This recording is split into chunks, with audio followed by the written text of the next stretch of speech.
Today we're going to discuss chapters 7 and 8 from the book Understanding Communication. These two chapters talk about how to create great relationships, how to maintain those relationships, and what to do when things get shaky. My teammates Brandon and Reva will give a broad overview of these points, but I'd like to focus in on that last one. What do we do when those friendships that we hold so dear get stressed at the seams? What's the best approach to resolve that conflict? I work at a small family medicine clinic. Dr. Brooks, Sabra, and myself have worked together for the last 7 years, and it's been a wonderful experience. It's been us against the world, and we are the mighty mites. But even we sometimes have internal stressors. I remember one particular instance. Sabra was not herself that morning. She was sullen and quiet and even snappy. It was the snappy part that hurt the most, and eventually by mid-morning Doc was asking me, "Have I done something wrong?" I tried to assure him that it wasn't him, but I didn't know what it was. Things began to build, and by day 2 of this, Dr. Brooks was not only hurt, he was getting mad. I didn't know what to do as I sat on the sidelines. Someone needed to hit the relational pressure valve, and soon, or things were going to get ugly. Conflict. It's ugly, it's hurtful, and the longer it sticks around, the more damage it does.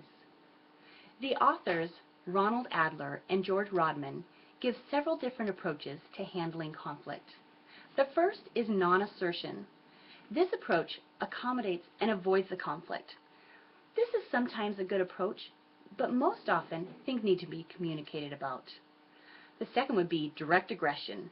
Just slam the man against the door and speak your mind.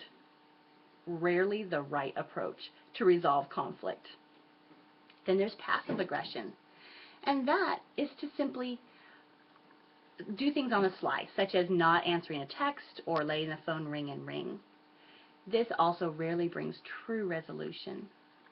A more tactful approach is indirect communication, the form of conflict resolution that conveys hints in order to save face for both parties involved. This sometimes is effective, but sometimes they don't get the hint, and then what? Well, assertion may be needed, and this is a way of expressing your needs, thoughts, and feelings clearly and directly without judging or dictating. This is simply saying, the time has come to talk about the elephant in the room. That day in the office, we needed somebody. We needed somebody to be assertive and ask Sabra what was going on. But Doc and I did not seem to be the people to do that because we were the obvious enemy, or so we felt. So Dr. Brooks called his wife to intervene. She's our office manager, and she was able to pull Sabra aside and ask her what was going on. And then it came out. She was stressing because the cat from her childhood was going to be put down at the end of the week. And she was hurting so much she was not able to talk about it without crying.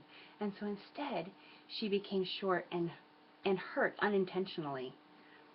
We all learned a lesson that day, that it's always best to communicate what's bothering you, even a bit, so that people don't take things personally and misunderstand your emotions. And so I say to you, never assume. Always communicate.